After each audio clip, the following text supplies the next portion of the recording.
Good morning, children. The other day we are discussing about different process skills in science.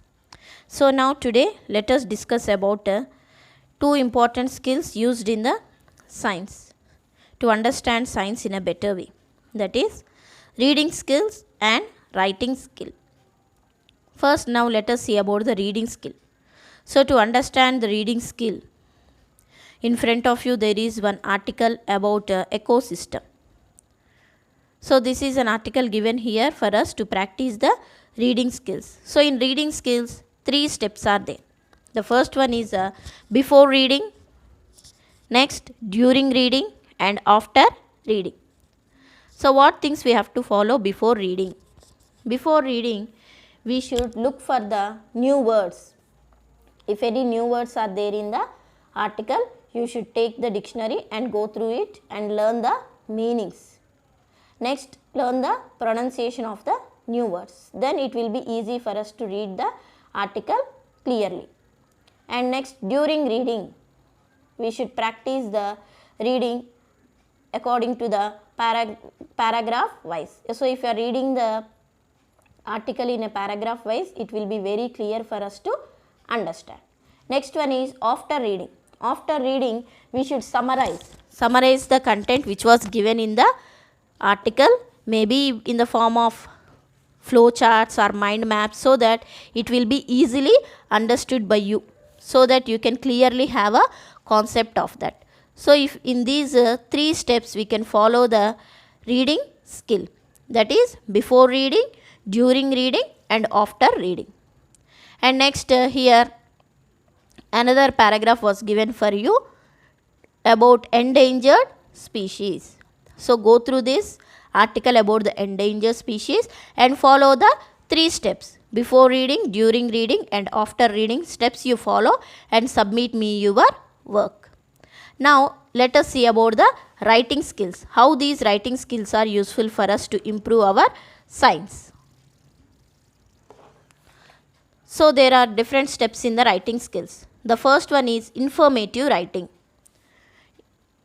Informative means giving information. So whenever you are conducting any experiment, your information should be given by observations, inferences and conclusions. So in this way you can give information about your experiment performed in the science lab. Next one is narrative skill.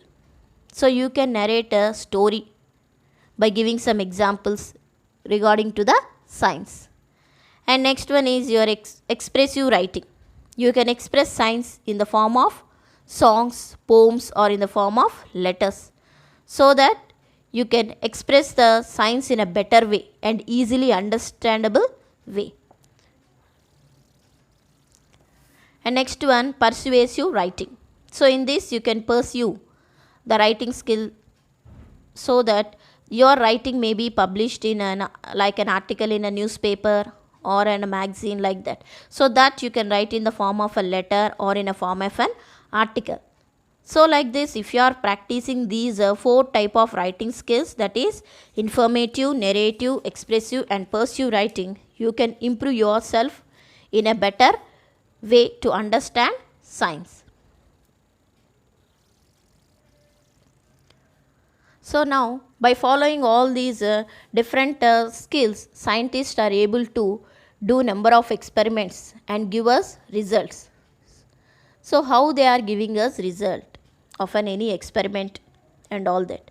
So here scientists are making their accurate measurements by gathering the data. How can they gather data? By using different instruments like a thermometer or stopwatch, spring balance, beakers, measuring jars. These are all different types of instruments used by scientists to interpret or to gather the data by accurate measurements. So here you can see the instruments used by scientists in the laboratory: beaker, conical flask, burette, pipette. These are some of the instruments which are used in laboratory by scientists to measure the chemicals and all those, so that they get the result accurately. So by following these all steps, scientists are able to do all the activities in a definitely processed manner. So after getting the result, how these scientists are interpreting their data. So to interpret data, they choose different ways. So one way is by drawing the tables, by recording their data in the form of tables, in the form of charts, or in the form of graphs. So here a graph is kept in front of you, so that by help of this graph easily we can understand. The common man can also easily understand the information which is given in the form of a graph. And next one is a pie chart. So by this pie chart also easily we can understand what was the result of that particular experiment performed by the scientist. So in this simplified manner, by using these pie charts or graphs, scientists are able to give information for all the people. So in this way, scientists are following different ways or different process skills, so that they can improve in a better manner. So you children, you also require all these skills to learn science in a better manner. You also need all these skills. So in process skills, you are seeing observational skill, okay, questioning, thinking, next interpreting your things, you should compare, you should classify. These are all the process skills you should learn. So when you learn all these things, then you can also be a scientist. You can also definitely be a scientist, so that you can develop the country by following these scientific skills. So this is the lesson about what is science, why we should think, what we should observe, what we should learn from the nature. Already we have learned that science is of experimental science and observational science. So by observing, we have to conduct experiments and draw our conclusions. By following these all skills, you can do all these steps in a sequential manner. I hope you will follow all these things and try to learn science in a better way. Thank you.